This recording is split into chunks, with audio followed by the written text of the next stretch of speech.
Good evening, Shabbat Shalom, everybody from this beautiful island of St. Thomas at the Virgin Islands. And it's really great that I can share my thoughts with you tonight. And I always say that in every curse there is a blessing. And I think what COVID taught us, me personally, is that we can trust the technology sometimes, and to see the beauty that can connect people and can connect congregations all over the world.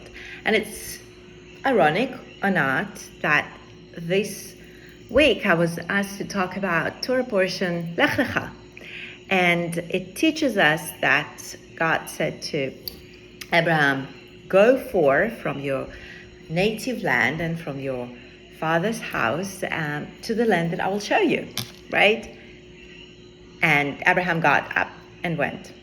If you'll think about it, it's happened to all of us. It happened to me a few times. To get up, to leave the land where you live and to move to another place. And think about it, the Hebrew people did not begin their life in the land of Israel. They began it outside, and from the first journey down to the present day, the Jews have maintained this character of, wandering people to and from the land of Israel. And again, many times there is this feeling, doesn't matter in what place in the world you live, is that as a Jew you have all the time to look where the grass is greener. You're always in the search of, should I live in Australia? Should I live in New Zealand? Should I live in the States? Should I move to Israel or any other country in the world? Abraham didn't make that decision like many of you or me or my family. Abraham was commanded to go. He had to leave everything that was familiar and to make a new life, a new story, something that he never experienced before. And many commentators talk about this inner voice that he had. But was there really an inner voice? We don't know. We never been in Abraham's shoes in order to understand that. And he had to forget, in a way, all the beliefs that he had before, all the non-essential things and moments in his life, and just start from the beginning. And if you'll think about it, sometimes this is how the journey takes us and how it leads us to different paths. Because where we are going actually matters less than our inner focus, our determination to get there, to look deep in ourselves and to come to this realization that this is what we need to do. And the idea of making it happen is to focus on our horizon and, keep going in this direction. And then with the time, we know that it was the path and there was a reason why we had to leave.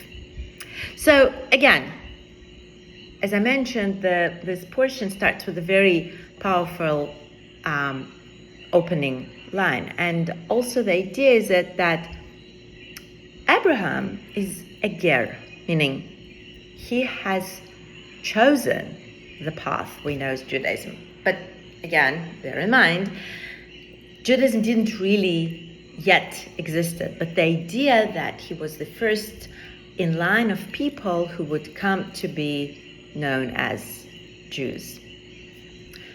The word ger means stranger. So what makes Abraham a ger is that he goes on to a different journey from the house of his parents.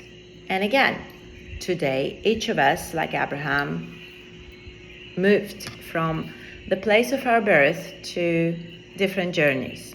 We are all strangers. We are all on a journey. We are all children of God. And at the end of the day,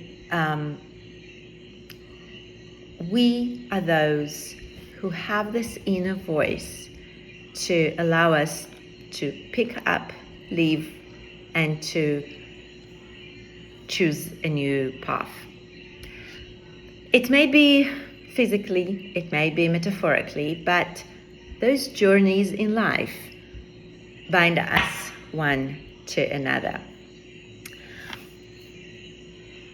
We always talk about going back to the roots, right? And even when we think about different commentators and sages that were teaching us, I'm sure that many of you know, he was one of the leading, I would say, Hasidic sages that said each of us should have 2 pockets in our lives. And in one pocket, there should be a note that it will say, I am but dust and ashes. And in another pocket, it should say, for my sake, the world was created. So when we are not sure where the path will lead us, when we need to be reminded that we are all, doesn't matter our financial status, doesn't matter our title at work, we are all merely specks of dust. And when we're feeling this emotion of being helpless in the face of the realities, and again, my intention is not to talk about the current situation in Israel, but we do in a way all feel very helpless and sometimes hopeless right now. We should take this moment to reassure ourselves that we are here because we need to make this difference in the world. Idea of tikkun olam, idea that how we balance these moments in our life is the same idea and very known, very simplistic, but very important lesson of our sage Hillel when he was asked to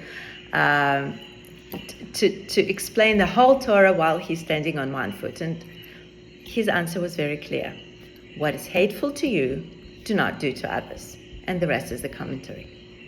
Because we live in this era of wonders, maybe the technology. Even right now, I'm sitting thousands of kilometers away from you, but I'm delivering your Friday night sermon.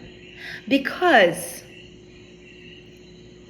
on our journey, we learn new things. We learn how to make those things easier on our life, right? We all know that we are being created in the image of God. And the task of develop the journey, to understand why each of us has this voice of go and Lecha, go and forth and explore the journey, is that the idea that each of us in our way work towards wholeness, we work towards justice, towards compassion to one another. And my teacher, Rabbi Robert Jacobs, that I'm sure many of you know, once said many, many years ago, and I really loved his sentiment, that we are all Jews by choice. Doesn't matter if we were born to a Jewish mother or not, or if it was our conscious decision to become Jews. We believe that Judaism not only survive, but it can thrive in 21st century, because Abraham was told, go from house of your parents, go and start a new journey. and journey that only you will know how hard it is, how painful it is, how you will miss the house of your parents. But this was God's way of telling Abraham that it's the time for him to get moving and to find this new path and create a new model for a Jewish communal life. And I really want that despite the distance, the physical distance between all of us, I really pray that each of us will get moving in different directions and different parts. And may you improve your life of our community. May our part in Tikkun Olam will touch human beings in every possible way. And may we all be protected on this journey. And may we always feel God's presence within us. May we always have this voice that tells us, go on this journey. And may it be a very successful one. Shabbat Shalom.